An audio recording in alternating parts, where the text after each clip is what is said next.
Hola a todos, qué bueno que están por acá. Hoy vamos a tratar este tercer tema que traemos y que denominamos Utilitas la concreción de la experiencia.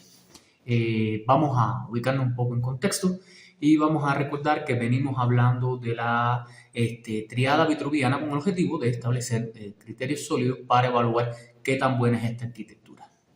Pues bien, para hacer este primer acto de abordar el tema de la utilidad, de la función, del beneficio que nos trae la arquitectura, vamos a prever una primera idea, ¿no? Vamos a decir que la arquitectura es un dispositivo tecnológico, es como una computadora, como un celular. Y puede que a algunos les parezca un poco extraña esta analogía o esta similitud. Pues sí, así lo es. Lo mismo que una computadora nos permite hacer determinadas actividades, determinados trabajos de una manera cómoda, sencilla, por ejemplo, un celular nos permite pues, muchísimas cosas, desde tener una calculadora, hacer operaciones, comunicarnos de diferentes formas, grabar un video, hacer fotografía, etcétera, de una manera cómoda, tranquila. La arquitectura hace lo mismo, ¿no? La arquitectura está pensada, la arquitectura existe para que podamos vivir con comodidad, ¿no? De alguna manera, por eso denominamos a esta conferencia, a esta charla, de esta forma, ¿no? La concreción de la experiencia. Empezamos con esta imagen en la cual había un hombre de las cavernas mirando el skyline de la ciudad de Nueva York, porque va a ser el hilo conductor en el desarrollo de toda la arquitectura. A fin de cuentas, una arquitectura es eso, es un dispositivo para el bienestar, para el buen vivir, para el estar cómodo, buscar la confortabilidad. El edificio que no cumple con estas características es un mal edificio, es un edificio que no deseamos. Y pues todos tendremos experiencias más o menos parecidas en este sentido. Ahora, ¿qué es lo que cambia un poco con respecto de una casa, por ejemplo, a una computadora, de un edificio en altura a un celular? Pues cambia los procesos por los cuales se llega a ellos. Y vamos a entender una cuestión fundamental. La arquitectura tiene una influencia antropológica fundamental. Quiere decir que no solo está pensada para el hombre, sino que tiene al hombre en su centro porque la va moldeando. Es esta idea de la gotita que va cayendo en una piedra y que termina abriendo un agujero. Ese agujero es el espacio en el cual se realiza la actividad humana. Y es la actividad humana la que va a ir dando pues precisamente esta conformación, esta espacialidad que en fin de cuentas es la arquitectura. Y estas actividades tienen una característica fundamental que son rutinarias. Toda la vida del ser humano, la vida cotidiana fundamentalmente, es un enjambre de rutinas sistemáticas que practicamos en el orden individual y en el orden colectivo. Y esa conformación de ese espacio que va adquiriendo, vamos a poner entre comillas, una forma, es lo que en arquitectura denominamos tipologías, es lo que va haciendo que los edificios sean de un tipo o de otro. Casas con portales, casas con patio, edificios en altura, balcones, plazas, calles, ejes específicos. O sea, cuestiones muy marcadas que se repiten y se repiten porque son la respuesta sistematizada a esta experiencia de vida, ¿no? A estas rutinas que se van dando de una manera constante y que, bueno, llegan a cambiar, pero llegan a cambiar con el paso del tiempo.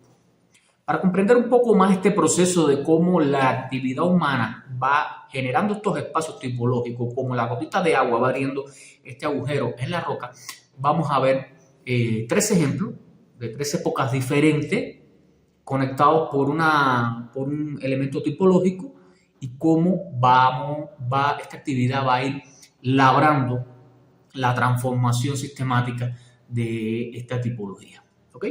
Entonces, y ahora, si me toca el comercial, si les gusta lo que están viendo, por favor, márquenle el like y suscríbanse al canal y comenten cualquier duda que tengan o casos específicos o ejemplos que quieran que veamos más adelante.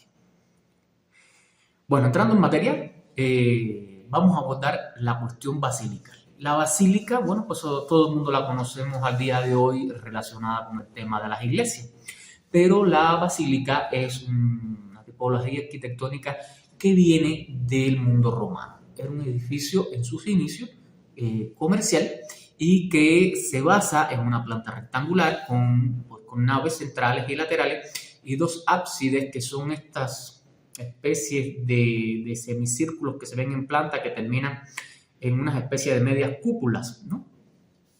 Y bueno, el objetivo aquí era la transacción económica. Ahí pues, se reunían, caminaban, deambulaban, iban haciendo sus acuerdos y demás. Sin embargo, esta tipología arquitectónica es retomada por la Iglesia Católica en sus primeros momentos. En este momento, pues la historiografía de la arquitectura la señala como la basílica paleocristiana.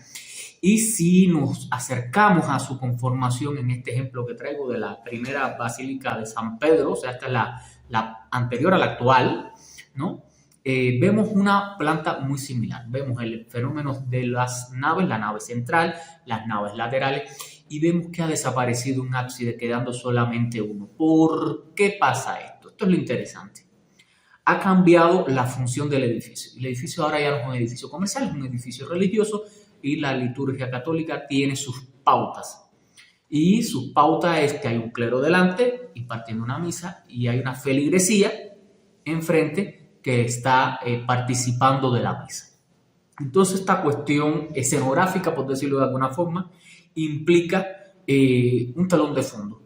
Implica también la definición de un sentido en este eje principal, en este eje longitudinal, que apunta precisamente al ábside, este recorrido que lleva al altar y que representa de alguna forma la presencia de Dios a la cual se aspira a llegar. Entonces, toda la secuencia de la planta ha sido cambiada para enfatizar este nuevo sentido que dista mucho del original. Veamos aquí cómo hay un elemento de continuidad y un elemento de ruptura, un elemento de cambio. Pero cómo se transforma, mejor dicho, la tipología de la basílica para una nueva función. Y así la conocemos hoy, ¿no? Pero vamos a ver todavía un paso más de desarrollo en su configuración. Vamos a añadir previamente algunos aspectos interesantes. Fíjense que es una planta muy sencilla, que como mucho llevaban a 3 naves, no más. Es un ábside ahí sencillo y básicamente la cuestión era entrar, realizar la misa y salir. No tiene mayor complejidad la planta, ¿no? Hasta ahí todo es muy sencillo. Ahora, estamos hablando de la época paleocristiana, estamos hablando de la Baja Edad Media, cuando el Imperio Romano se fracturó por completo y quedan conformados una serie de feudos, un grupo de reinos que empiezan a tener una serie de conflictos, que Europa también está viviendo todo un momento donde hay invasiones, vamos a decir, externas. Por ejemplo, en el caso de España, es el momento en que entra la invasión mora, que ocupa casi todo lo que es el territorio peninsular, y esto genera una serie de aislamientos. La arquitectura paleocristiana entonces se conforma también con un sentido de aislamiento, de prevalecencia de la liturgia, el establecimiento de la iglesia como un poder, vamos a decir, transfeudal, pero que está en ese sentido de estar separado. Se realizan las misas, se realiza la actividad litúrgica, casi todos los aspectos de la vida giran en torno a la actividad religiosa y hasta ahí. Sin embargo, con el paso del tiempo, esta situación empieza a cambiar. Los incipientes reinos, los incipientes feudos, empiezan a tener procesos de asociación, de conformación, estructuración, empiezan a emerger los grandes reinos y comienza a darse un proceso de estabilidad política que implica un proceso también de seguridad en cuanto a vamos a decir, a la sociedad en general.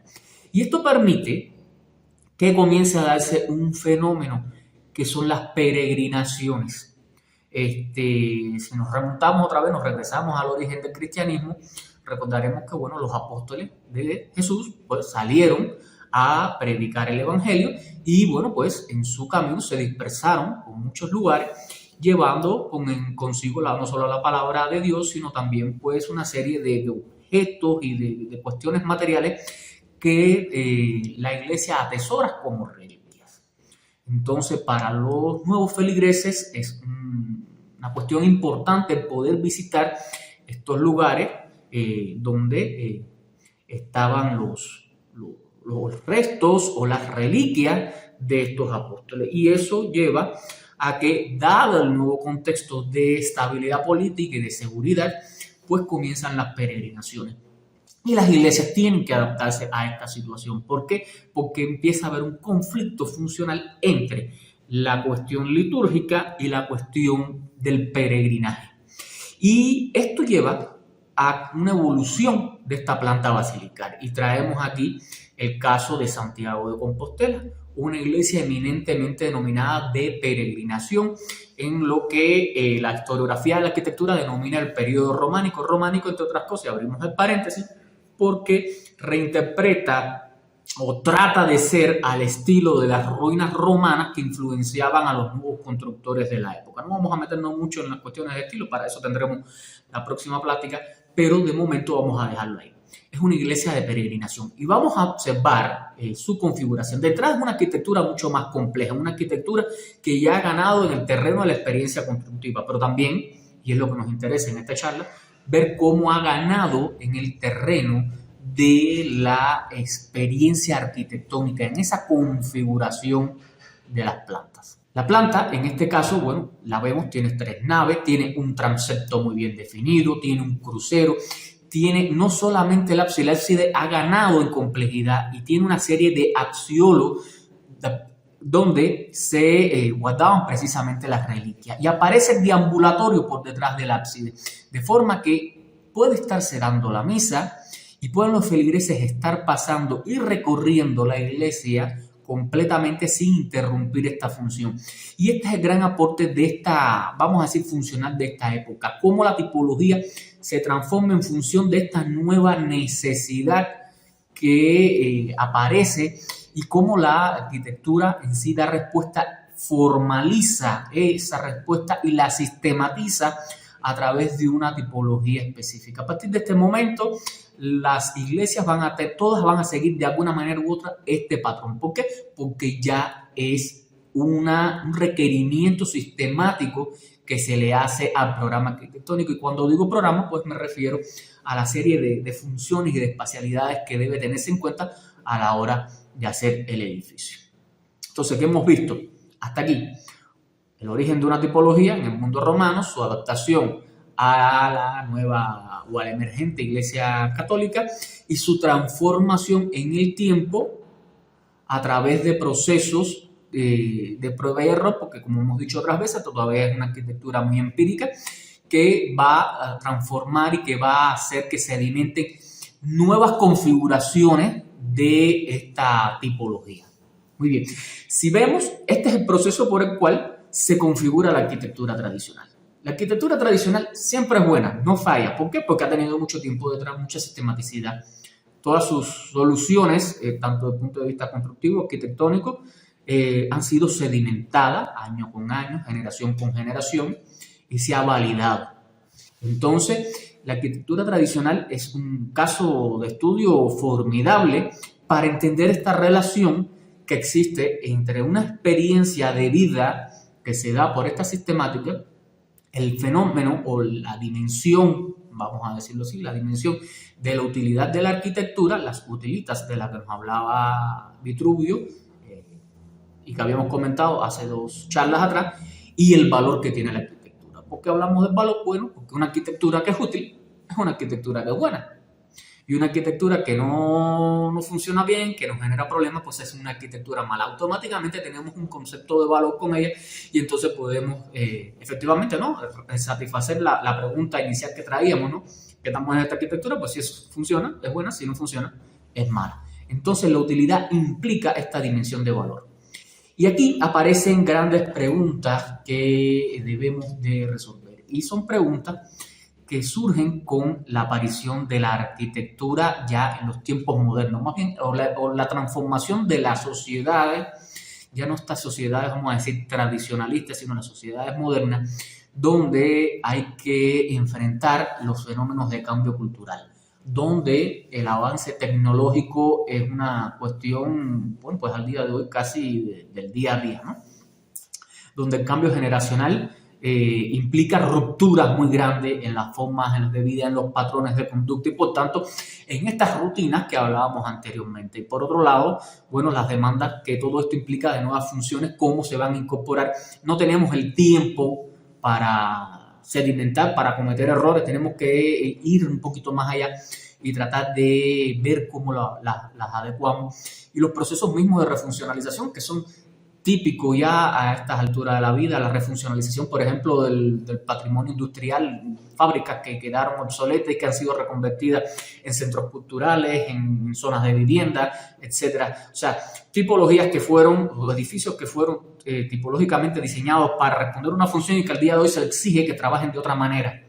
Entonces, esto nos lleva en primer lugar a una ruptura, entre comillas, de la relación tipología-rutina. Ya esa relación ya no es unívoca y unidireccional, ¿no?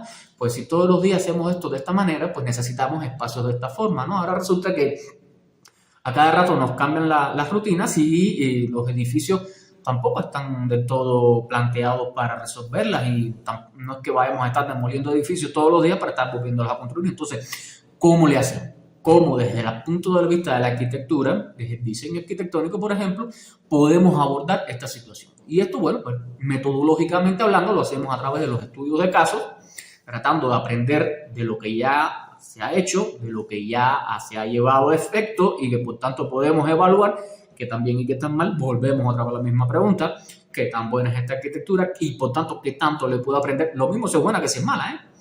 Y por último, de la innovación, que no significa inventar en el hilo negro, sino tomar los elementos ya existentes y tratar de usarlo de manera creativa para resolver las nuevas coyunturas y las nuevas necesidades que van saliendo. Muy bien. Entonces, en este contexto, ¿cuál es la situación en la que estamos al día de hoy y que usted participa conmigo en su evaluación sistemática desde donde quiera que estemos, ¿no? La arquitectura contemporánea, la arquitectura de hoy, vamos a decir, la arquitectura del siglo XX, del siglo XXI, ¿cómo resuelve esta situación? Pues muy fácil, tiene que emparejar, o mejor dicho, tiene que gestionar esta experiencia del pasado con toda una serie de requerimientos y de vislumbraciones que tenemos de lo que va a ser nuestro futuro. A lo mejor no sabemos dentro de 5 siglos qué es lo que va a pasar, pero de lo que va a pasar en los próximos años sí tenemos una claridad y debemos empezar a apuntar hacia allá. Así que si usted está pensando en mandarse a hacer una casa nueva o necesita arreglar sus oficinas o necesita ampliar la fábrica de su negocio, pues debe de pensar en estas cosas, en el aspecto de la utilidad, pero también de una utilidad no pasiva, sino una utilidad activa que esté mirando al futuro, porque todo el dinero que usted le va a invertir al día de hoy lo va a empezar a disfrutar o a reembolsar en los años venideros. Y bien, cuando vemos cuáles son los nuevos retos de la arquitectura contemporánea, la arquitectura del siglo XXI, pues vamos a tener que ver que es una arquitectura que de alguna forma u otra tiene que integrarse o tiene que enredarse y gestionar los aspectos de diversidad y de pluralidad, tanto desde de la coexistencia dentro de una misma sociedad de grupos culturalmente diferentes, como desde la a veces irresoluble relación entre individualidad y colectividad. A fin de cuentas, uno de los paradigmas vamos a decir, de la gestión empresarial actual es la integración de personas con diversidad, ¿no? Y todos los beneficios que esto puede traer. Ahora bien, eso implica que nuestros edificios tengan la capacidad de serle útiles para que entonces ellos puedan realmente integrarse. Y estamos hablando de personas que pueden tener una minusvalía, una diferencia de orientación sexual, orientación política, hasta personas con una diversidad cultural, personas que su concepción del mundo es completamente diferente. Tenemos que buscar la manera de crear espacios arquitectónicos que nos permitan pues relacionarnos en ese sentido de una manera coherente, productiva y valorativa en todos los sentidos, tanto para nosotros, para el yo, para nosotros, ¿no? Como para ellos, todos los otros en los cuales empezamos a interactuar y que son cosas que ya empezamos a vivir en el día a día de hoy. Otro reto que está presente en la arquitectura del siglo XXI, en la arquitectura contemporánea, es el asunto de la sustentabilidad, y esto sí merece que se haga otro ciclo así de charlas, ¿no? Porque la sustentabilidad es un paradigma en cierto sentido inalcanzable, pero al cual hay que encaminarse.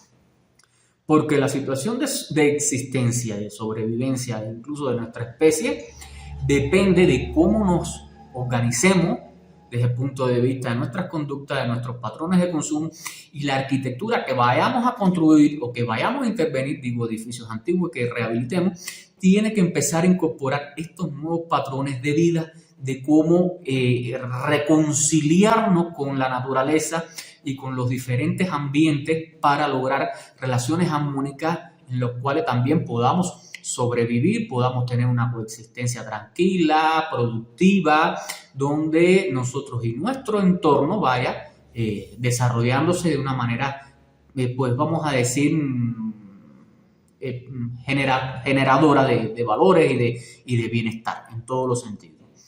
Y por último, hay que tener en cuenta que hay una particularidad en todo esto y que esto sí es una necesidad casi que anunciada, pero que el reloj nos viene pisando los talones, y es que la arquitectura tiene que participar en el cambio de la matriz energética. Ya se está hablando con mucha intensidad en los foros internacionales, así ha sido, y las noticias recientes lo han estado indicando. Se está hablando de la necesidad de eliminar de una vez el uso de los combustibles fósiles. Y una cuestión interesante que tiene esto es que no solamente se está hablando por el tema sustentable, también se está hablando por el mero hecho de que las reservas petrolíferas se están acabando. Por lo tanto, vamos a tener que ingeniárnosla para generar energía a partir de fuentes alternativas, como por ejemplo la radiación solar o más recientemente la fusión nuclear. Entonces la arquitectura tiene que también participar en eso. Tenemos que buscar una arquitectura que sea energéticamente eficiente, empleando esquemas que son incluso antiquísimos, como previendo la incorporación de tecnologías que nos permitan generar electricidad, ¿no? Entonces, esto parece sencillo, no es cuestión solamente de llegar y ponerle un panel solar arriba a un edificio, es cuestión de pensar el edificio para que genere electricidad. Hay algunos casos efectivos y muy buenos para realizar estas funciones que podremos ver más adelante. Ahí sí que nos podemos, si les interesa, anótenlo y lo vamos preparando. Pero es una cuestión fundamental y esto es lo importante, la cuestión de meter la arquitectura al cambio de la matriz energética, porque es una necesidad fundamental. Y por último, tenemos que pensar que la arquitectura al día de hoy ya tiene que estar pensando en un respeto hacia el pasado, porque es un elemento que nos mueve y nos conecta con cosas que a veces no somos capaces de racionalizar, y que además tiene un aspecto utilitario, que es lo que estamos viendo en esta charla, que es la cuestión de aprovechar infraestructura existente, por ejemplo, habitar los centros históricos, los edificios antiguos, que no se queden como meras ruinas, que no sean meros elementos contemplativos o un simple problema de estorbo que tengamos ahí presente, sino que lo sepamos utilizar adecuadamente, porque son edificios que están y que se pueden aprovechar. Pero al mismo tiempo que esta arquitectura está mirando al pasado y que está siendo respetuosa con el pasado, tiene que estar mirando al futuro y abriéndose a las nuevas fronteras del desarrollo de la humanidad, y que recientemente ha entrado en boga otra vez el tema de la carrera espacial y de la colonización de la Luna y de los posibles viajes a Marte, y van a ser nuevos entornos en los cuales el hombre se va a desarrollar y de los cuales va a aprender mucho y que necesita ambientes para vivir, y por lo tanto la arquitectura también tiene que estar apuntando hacia allá. Ustedes dirán, bueno, pero oiga, yo quiero hacerme una casita, yo no pretendo irme a cultivar lechugas a la luna, ok, perfecto, pero lo que se haga en este desarrollo de esta nueva arquitectura, habrán otra vez experiencias sistematizadas, nuevos elementos tipológicos e innovaciones que usted también va a poder disfrutar, aunque sea en su casita pensada inicialmente como una casita normal como la que hemos hecho hasta ahora. Y bien, hasta aquí el tema de la utilidad. Vamos a regresar a la próxima charla viendo el tercer principio, que es el principio de la belleza, y ahí sí vamos a ver muchas fotografías y vamos a cerrar este ciclo de qué tan buena es la arquitectura. Si les gustó, denle like, suscríbanse y déjenme los comentarios. Nos vemos en la próxima. Chao.